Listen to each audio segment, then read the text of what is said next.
Di awal film, diperlihatkan James Bond yang sedang masuk ke sebuah ruangan, dan di dalam ruangan dia menemukan 2 orang yang sudah tewas. Kemudian rekannya yang bernama Ronson, dia mengalami luka tembakan di bagian dadanya dan mengalami pendarahan yang cukup parah. Mendapat perintah dari markas, M yang sebagai pimpinannya, dia meminta James Bond mencari harddisk yang sudah terlepas dari laptopnya. Bantuan medis pun dikirim untuk Ronson, dan Bond mengejar pelakunya. Dia keluar dari ruangan tersebut, dan rekannya yang bernama Moneypenny sudah menunggu dan membawa sebuah mobil jeep. Tersangka yang membawa kabur harddisk yang berisi daftar penting harus bisa Bond dapatkan kembali. Dan inilah aksi kejar-kejaran antara Bond dengan tersangka di tengah keramaian penduduk di sana.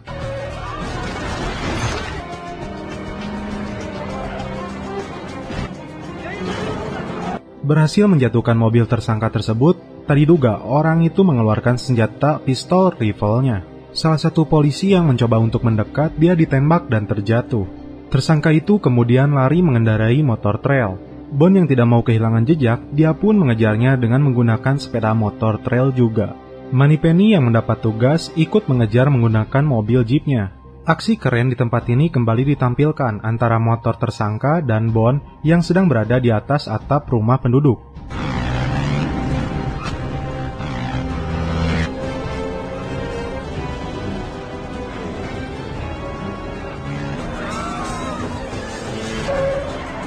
Di jembatan, tersangka dikepung oleh Bond dan Moneypenny, namun dia melompat ke atas kereta api. Bond yang tidak mau kalah keren, dia pun melakukan hal ini.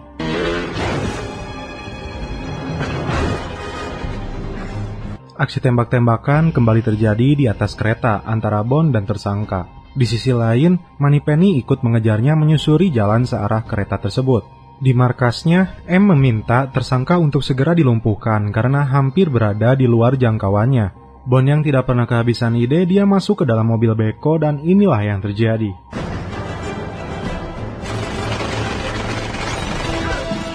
Di sini Bond tertembak di bagian dadanya. Kemudian tersangka menembak rantai penghubung gerbong kereta tersebut, yang membuat gerbong dia dan gerbong dari Bond terpisah. Namun karena kecerdasan Bond, inilah yang dilakukannya.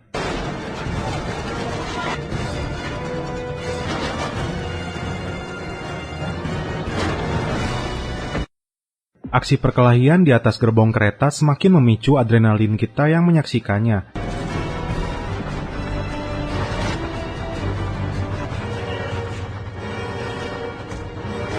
Moneypenny yang bersiap menembak, dia berada dalam posisi sulit dan waktu yang sedikit. Ketika kereta hampir memasuki kembali terowongan, namun salah sasaran, Bondlah yang tertembak.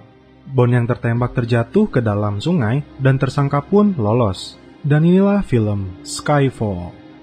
3 bulan kemudian, di markas MI6, London, Bond dikabarkan telah tewas dalam tugasnya. M yang sebagai pimpinan dan sekaligus orang yang paling dekat dengan Bond, dia menemui Mallory yang sebagai ketua Komite Intelijen Keamanan dan juga pimpinan barunya. Dalam pertemuan ini diketahui bahwa harddisk yang hilang berisi identitas hampir seluruh agen NATO yang ada di organisasi teroris di seluruh dunia. Dan Perdana Menteri khawatir tentang hal ini. Akibatnya, dalam waktu 2 bulan ini, M akan menjalani proses pergantian atau pensiun dini. Namun M menolaknya dan takkan meninggalkan departemen ini dalam kondisi terburuk dan akan menyelesaikan seluruh tugasnya. Dalam perjalanan pulang dari markas, asistennya mendapat sinyal enkripsi dari jaringan yang tidak diketahui yang telah membobol harddisk yang dicurinya. Mereka pun bergegas kembali ke markas. Dan setelah dilacak, sumbernya berasal dari komputernya M. Dan ketika akan mencoba untuk mematikan laptopnya, peretas itu mengirimkan foto GIF dirinya dan menuliskan kata-kata, "Ingat dosa-dosamu." Dan ketika mobil mereka hampir sampai ke markas, tiba-tiba dihadang oleh polisi dan inilah yang terjadi.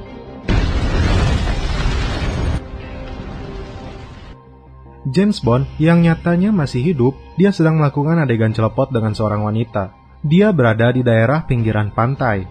Di malam hari sepertinya dia sudah akrab dengan daerah ini dan terlihat aksi yang baru yang dimana dia meminum dengan kalajengking beracun di tangannya. Ketika dia menghabiskan 1 gelas tersebut, dengan seketika orang-orang di sana pun bersorak-sorai. Keesokan harinya, Bond yang sedang berada di bar, dia melihat tayangan CNN yang mengabarkan serangan teroris terhadap markasnya. Dan dikabarkan pula korban yang setidaknya 6 orang meninggal dan banyak yang terluka.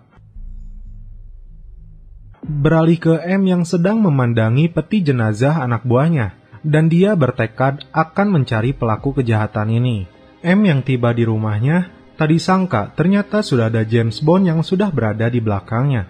Mereka satu sama lain saling kecewa, dan mereka mempunyai alasan masing-masing. Di sini M merasa kenapa Bond tidak meneleponnya jika dia ternyata masih hidup. Di sisi lain Bond sendiri merasa sedang menikmati kematiannya karena kecewa kenapa detik-detik dia akan menangkap pelaku malah dirinya yang menjadi sasaran tembak, dan M tidak meminta maaf kepadanya. Ronson yang di scene awal tertembak bagian dadanya, dia pun tidak bisa terselamatkan. Dan tujuan Bond kembali adalah dia mengetahui bahwa markasnya diserang, dan organisasinya yang bernama MI6 membutuhkannya juga. Bond yang sekarang kembali siap bertugas, dia harus mengikuti seleksi tes terlebih dahulu. Di sini Bond datang kembali ke markas lamanya. Namun karena bagian gedung atas tersebut hancur akibat serangan teroris, markas barunya kini berada di bagian bawah bangunan. Bond mulai menjalani tesnya. Tes diawali dengan tes fisik. Bond yang awalnya seperti kuat, nyatanya dia sangat kelelahan. Dan juga ketika menjalani tes menembak, dia pun gagal untuk mengenai sasaran. Rasa sakit di bagian dadanya kembali terasa. Dan tes selanjutnya yaitu tes psikologis. Dalam tes ini aturannya cukup mengucapkan kata yang pertama terfikirkan di kepalanya.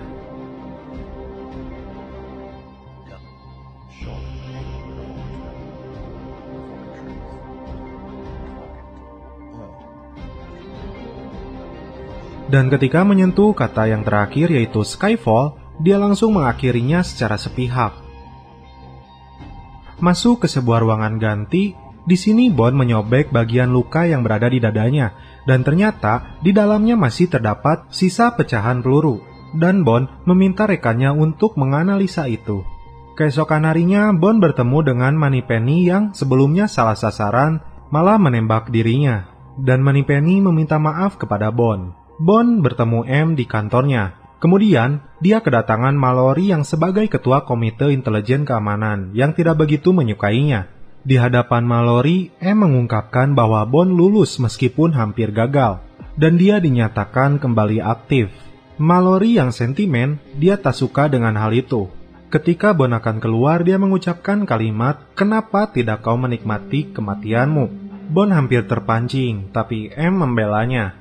Lalu Mallory yang akan meninggalkan ruangan tersebut, semoga beruntung 007 jangan sampai gagal. Bond yang kembali ke rekannya yang sudah menemukan hasil dari analisa pecahan peluru tersebut. Hasil dari analisanya yaitu bahwa benda yang terdapat di bagian dadanya James Bond itu adalah selongsong tanpa uranium, kelas militer yang jarang sekali orang miliki. Dan Bond mengenali salah satu pelakunya. Namanya adalah Patrice, dan rekannya melalui CIA mendapat informasi 2 hari lagi dia akan berada di Shanghai, dan Bond memutuskan untuk berangkat.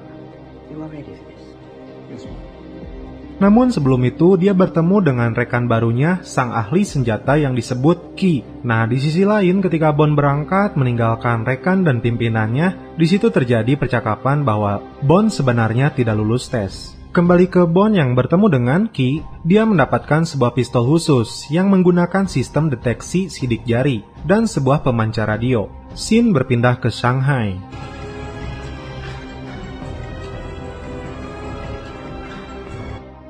James Bond mendapat pesan kode pesawat dan jam kedatangan Patrice. Dan keesokan harinya, Bond datang ke bandara dan melihat Patrice keluar dari bandara. Kemudian Bond pun mengikutinya. Hingga sampai di sebuah gedung, Patrice menjalankan misi jahatnya. Terlebih dahulu dia membunuh petugas keamanan di sana. Bond yang sudah dibekali pistol, dia pun mengikutinya. Aksi keren Bond ketika Patrice naik lift, dia berlari dan meloncat naik di bawah lift tersebut. Karena fisiknya masih belum sempurna, dia tampak kelelahan sampai akhirnya lift tersebut berhenti. Bond melanjutkan pengintaian. Dan terlihat Patrice dia sedang mengeluarkan senjatanya dan merakitnya dan akan merencanakan sebuah bentuk pembunuhan. Di seberang gedung mereka terlihat beberapa orang sedang mempersiapkan sesuatu dan ada satu orang perempuan juga di sana. Ketika target dari Patrice sedang duduk dan melihat sebuah lukisan, dia langsung melancarkan aksinya dengan menembak kepala targetnya. Bond yang sudah diketahui keberadaannya hampir juga menjadi sasarannya.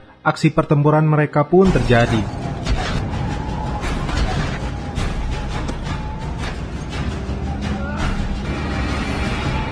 Hingga pada akhirnya, Patrice harus terjatuh dari gedung tersebut.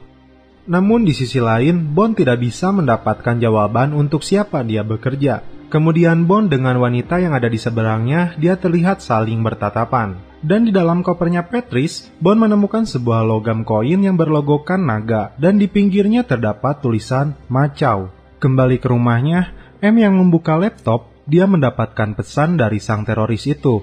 Dia mengingatkan mereka 5 nama intelijen di dunia yang akan mati setiap minggu. Kemudian muncul lagi pesan terakhir yang sama, yaitu ingat akan dosa-dosamu. Di hotelnya, Bond didatangi oleh Moneypenny yang membawa pesan penting untuknya. Namun ada yang lebih penting bagi Bond, yaitu celepot. Bond yang mendapat petunjuk dari logam yang berlogokan naga, dia sekarang berada di sebuah kasino di Macau.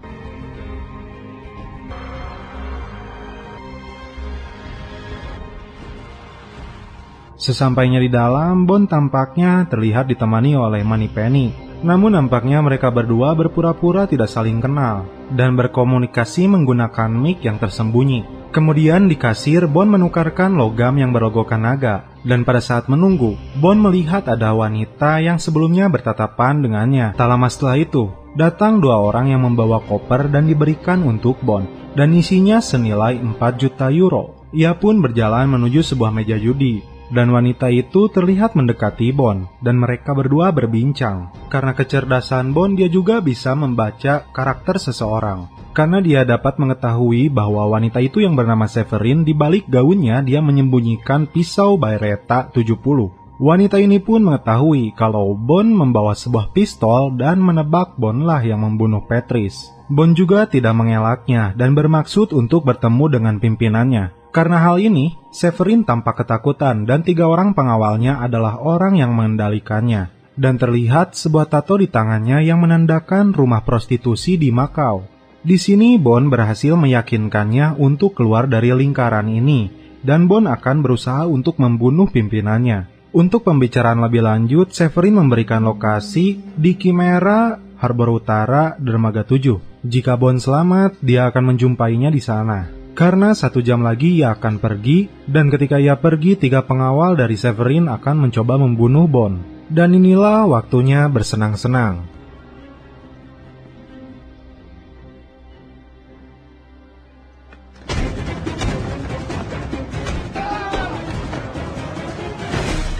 Sampai di mana ketika Bond yang sedang berada di dalam kandang komodo, dia berhadapan dengan salah satu pengawalnya yang berbadan besar. Dan dia merebut senjata pistol Bond. Dan kita tahu bahwa itu senjata dibuat dengan sistem deteksi sidik jari. Dan beginilah jadinya.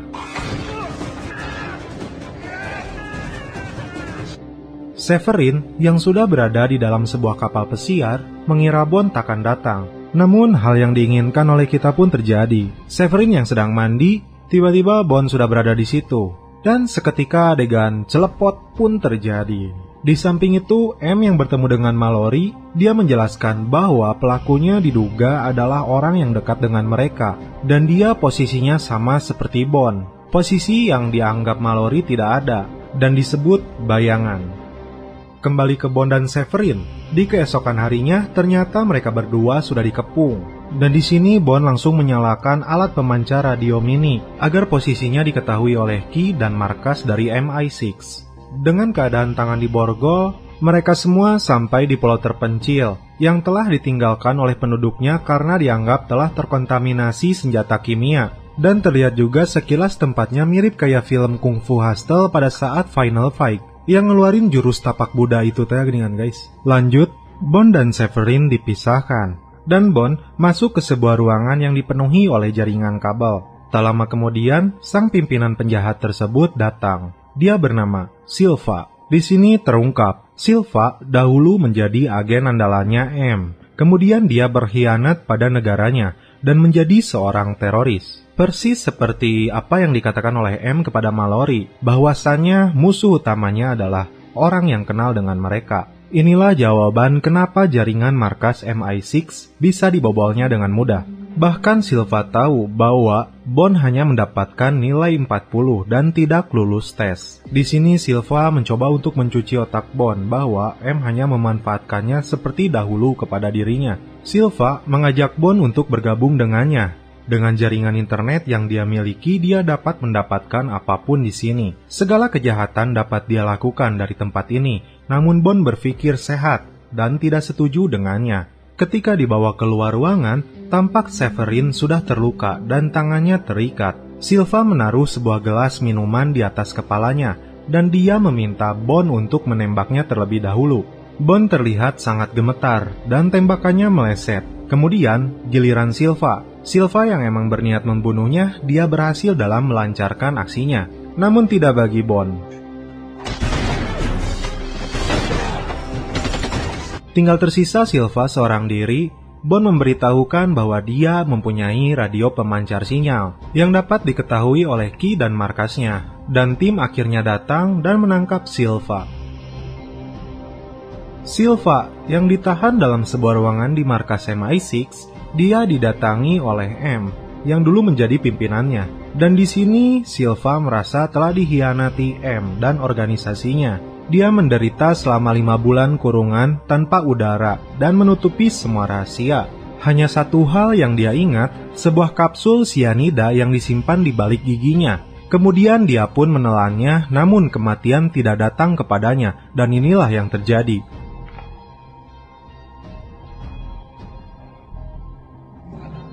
M bergegas menghadiri penyelidikan dengan menteri terkait masalah kebocoran intelijen. Sedangkan Bond akan meretas komputer Silva dan mencari daftar rencana kejahatan selanjutnya. M kepada Bond mengungkapkan Silva yang bernama asli Tiago Rodriguez adalah agen hebat, tapi dia beroperasi melebihi pelatihannya. Dia meretas orang Cina, dan saat pertukaran tiba, mereka memburunya, jadi M menyerahkannya. 6 agen sebagai imbalannya dan transisi damai. Bersama Key, Bond mencoba meretas komputernya Silva, dan ketika proses peretasan dimulai, Silva seperti merencanakan sesuatu. Dan terungkap, sebuah terowongan kereta tua yang menjadi targetnya berada di jalan Grand Borough. Tiba-tiba setelah mendapatkan sebuah kata kunci, jaringan keamanan markas MI6 terbalik diretas. Seluruh pintu keamanan di gedung itu terbuka. Menyadari akan hal ini, Bond langsung berlari ke tempat Silva ditahan. Dan ternyata dia telah kabur melalui lorong bawah tanah. Bond yang mengejarnya, dia terjebak. Akses pintu masuknya terkunci, sedangkan kereta hampir tiba. Untung pinter. Silva yang telah merencanakan semua ini, dia sudah berganti kostum menyamar menjadi seorang polisi. Melalui Key, Bond meminta info keberadaannya. Hingga akhirnya Key mendapatkan Silva yang telah masuk ke dalam kereta. Kereta yang sudah melaju, inilah cara James Bond untuk naik kereta itu. Bond melihat sesuai jalur kereta, dia berencana mendatangi M yang sedang dalam pertemuan dengan menteri. Di sisi lain, M yang sedang dalam rapatnya yang cukup serius, dia tidak bisa untuk meninggalkan tempat ini dengan sembarangan. Kembali ke Silva yang sadar dikejar oleh Bond, dia kemudian berlari lagi dan menuju sebuah terowongan. Di sini hampir saja Bond menangkapnya. Namun Silva yang cerdik juga, dia telah mempersiapkan semuanya. Dan dengan radionya,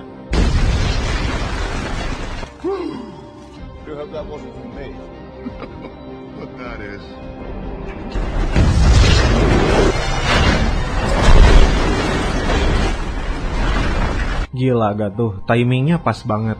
Silva yang lolos beserta anak buahnya, dia sampai di tempat penyelidikan si M.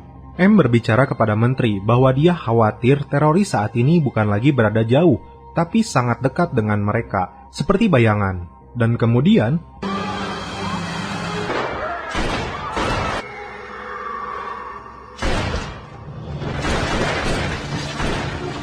banyak orang yang tewas di sana akibat serangan ini. Kemudian Bond datang.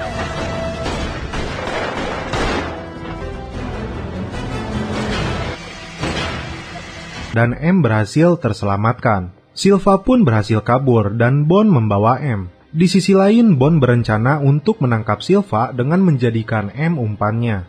Berganti ke mobil klasiknya, Bond menjalankan misi menangkap Silva dengan memancing mengikutinya. Lalu dia menuju Skotlandia di mana Bond dibesarkan.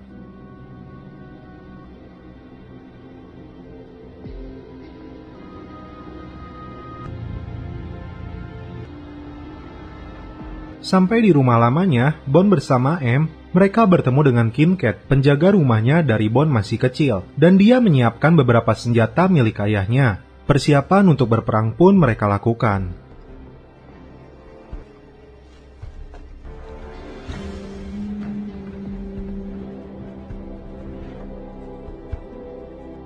Dan terlihat dari kejauhan anak buah Silva berdatangan.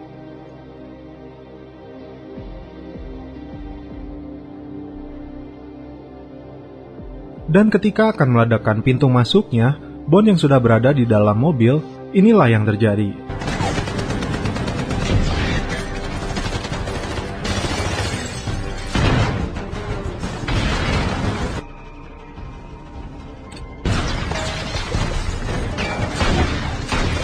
Bond berhasil menumbangkan beberapa anak buah dari Silva. Namun tak cukup sampai situ.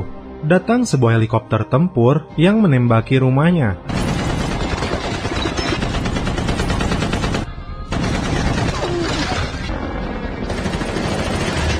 Di sisi lain, M dan Kincaid berlari masuk menyusuri terowongan.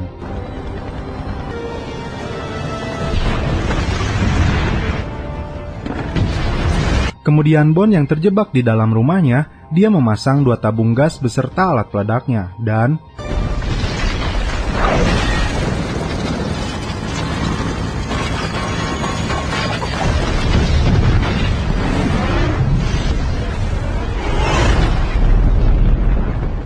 Silva masih bisa berhasil selamat dengan 2 anak buahnya. Kemudian Bond mengejarnya dan 1 anak buahnya tewas, menyisakan Silva dan 1 anak buahnya lagi.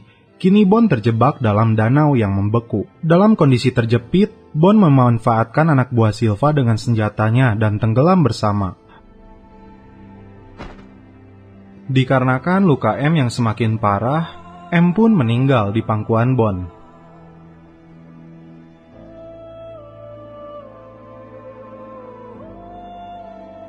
Di akhir cerita, Bond mendapat kado peninggalan dari M. Dan terlihat juga di sini Mallory sudah menggantikan M dan menjadi pimpinan barunya yang bernama M. Dan film pun berakhir.